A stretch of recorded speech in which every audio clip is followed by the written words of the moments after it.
Hi everybody, PJ here, and I nearly forgot to give you my call sign, M7IMI, Mike 7 India Mike India. Now then, I've made quite a few videos now about using a hotspot.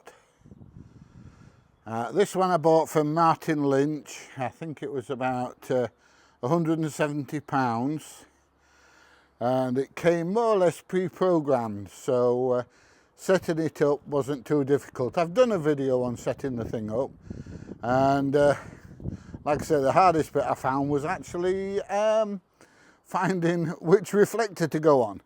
I've also done a video on how to set it up with my little Yaesu radio, my little FT70D, and I've also done a video on how to set it up with my ICOM ID50. Now, I've had this thing for a few days now, and do I think it's worth the money? Well, it depends what you want from a hotspot. Now, on an evening, I tend not to use the hotspot, which tends to be the busiest time for the hotspot. I tend to chat locally to all the local radio hams, and there's usually quite a bit of activity on here. More or less everybody knows each other, and you know, we have a good laugh. We don't just talk about radios, we talk about all sorts of things. We try and avoid politics if we can. But we have a good chat about all sorts of different things. And we have a good laugh and we have a good joke. And generally people enjoy it. And it's quite good. But through the day, as you probably know by now, I'm retired. And I do get some free time through the day. And there's very, very little chatter on the local repeaters and on the local frequencies, and that's where the hotspot comes in. Now we're just going to have a quick look at the hotspot so you can see what kind of contacts you can make and how many people are on. Now I did this recording probably about an hour or so ago, and in the meantime all the kids have turned up with the grandkids and everything else, so that's why I'm sat out in the back garden rather than sat in the house making this video, but that's a different story. Anyway, just have a quick look at this and you can see all the different contacts that's coming in from around the world. Now obviously on an evening you get a wider variety of countries calling in. As you can see, there's not just Fusion on here, there's D-Star as well. So let's have a quick look. So this is my dashboard, and as you can see we've got them from all over. We've got a couple from England, one from Brazil, Scotland, a few from America. We've got one from Hong Kong. We've got somebody from Japan. In fact, we've got a couple from Japan. Let's just scroll a bit further down. Let's see what else we've got. A couple more from England, one from Canada, Romania, Australia, and once again, we've got one from Iceland. So we have quite a few. So now, if you're going to use a hotspot through the day, like I tend to do, when the local area is nice and quiet, then hotspot's fantastic. It really is. It makes it well worth the money. When I go to my daughter's, she lives quite near Durham, but she lives out in the sticks, and I can't reach any repeaters or anything like that at all, and it's absolutely dead. And that is where this little beauty will come in, because all I'll do is connect it to my daughter's Wi-Fi and I can chat around the world. Now sometimes I might not want to because the grandkids are there and I don't see them that much and everything, but when they go to bed, or if they're having an afternoon kip or something like that, then it's great.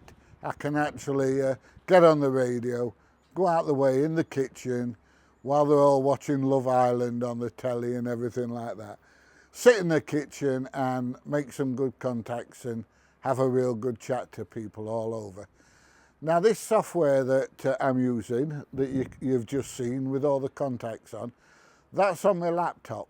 But it also works on my iPad, so if I want that same information, I just take my iPad, connect the iPad to the Wi-Fi, which it already is up there because I use it up there quite regular, and I've still got all that information.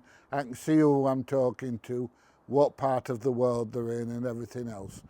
So for me, that really makes this hotspot worth the money that I've spent on it. And it's not when it comes to radio equipment, it's not a fantastic amount of money, but yeah, it makes it well worth it. Would I advise you to get one? Yeah, I would. If you're in the same situation as me, then I think it's definitely worth your while. If you work through the day, or you're driving up and down and you've got a rig in your car or your van or whatever you're in, and you're quite happy to try different repeaters while you're driving around, that's great. Incidentally, I can use that hotspot in the car, use my cigarette lighter as a power supply, and use my mobile phone for the internet, and still use it while I'm travelling around if I want. But yeah, if you're like me and you're at home a lot, then it's great. If you go to work through the day and you don't get a chance to use your radio, you only get a chance on an evening, and there's a lot of local chatter on, then yeah, maybe not.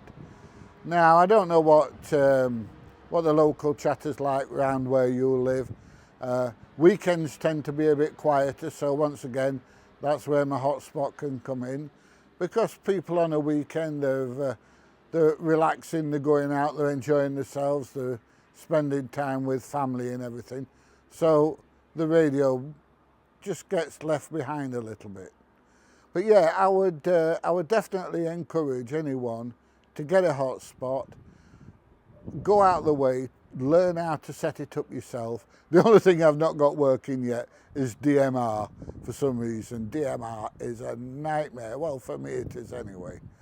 But that's the only thing I've not got working. Right, anyway, that's about all I've got to say about my hotspot, except, yes, I'm really enjoying it. Yes, I think it was worth the money. For me, might not be for you, but for me, it was definitely worth it. Now, I've had a few people message me and say, what hotspot is it and where did I get it from? I will leave a link to the hotspot at Martin Lynch below. Now, I've paid for this hotspot myself. I'm not getting sponsored or anything.